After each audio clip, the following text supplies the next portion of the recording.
Here are the answers to the warm-ups for April 28th. So we have a cube, and again, a cube. If we start with a one-dimensional shape, that's like a straight line segment. A square is a two-dimensional shape. That means you take two one-dimensional line segments and you connect them, and that gives you your square.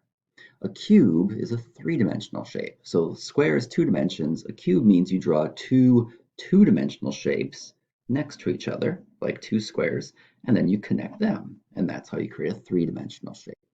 So we take this cube, side lengths are 4 inches. That means every side, everywhere, all the way around, everything here is 4 and 4 and 4 and so on and so forth. Right? Well, what's the volume? Volume of a cube is found by taking the area of its base. So if you cover just the bottom of this cube, the bottom of the cube is a square, and the square measures 4 by 4, which means the area is 16. The volume is if you were to fill the entire cube up. So what you do is you take 16 times the height. So 16 times 4 in this case would give you the volume. And 16 times 4, well, let's see, 16 times 4 is 64. So that is your volume. The actual formula for the volume of a cube is, of course, length times width times height. And if you take 4 times 4 times 4, you also get 64. The correct way to label this, because it's a three-dimensional shape, would be inches cubed. Number 2 asks you what the surface area of the cube is in problem 1. Well, so I go back to this. The surface area is made up of all of these squares, and there are 6 of them in a cube, just like a dice has 6 sides. So the total surface area means you're taking an area of 16, but you have 6 of those that you're putting together.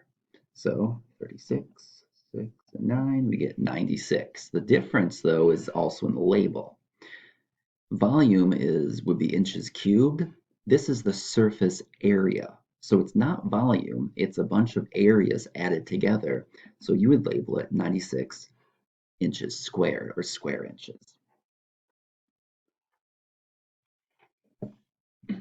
And problem 3. Jim has $2,000 in his bank account. So in this problem, we're going to try and figure out when they're going to have the same amount of money. And the best way to do this, in this case, is going to be to use the equal values method, which you've heard over and over again this year. All it is you take two equations and you stick them equal to each other. So the equation for Jim is saying he starts with $2,000, and every week he adds $60 to it. So you could do 2,000 plus 60x. You could also, that would be the amount he makes. You could also do y equals 60x plus 2,000. This is how we normally looked at it this year. This is how I wrote it just because of the way the words were written, but it's the same thing.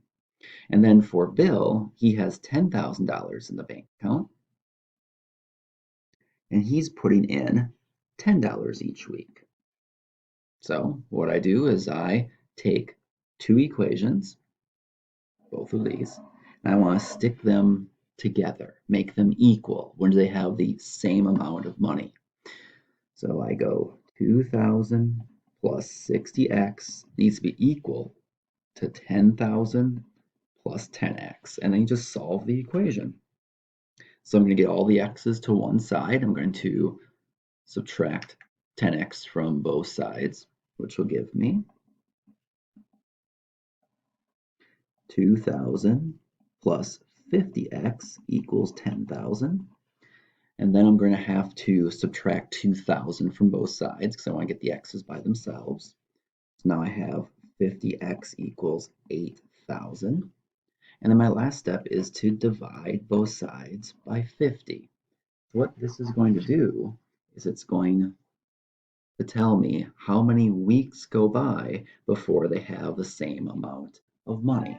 So I bring up my calculator, I type in 8,000 I'm going to divide it by 50 because that's what the equation told me to do, and I get 160 weeks. So half of the answer means it's going to take 160 weeks for them to have the same amount of money. But how much money is that?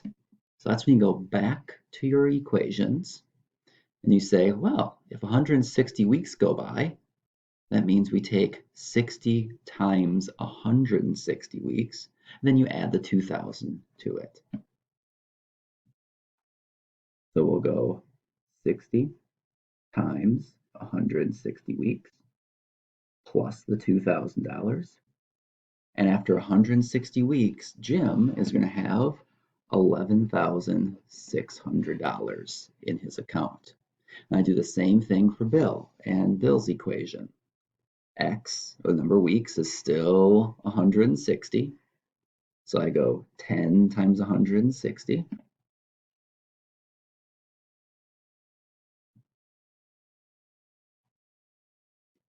And then I add to it 10,000.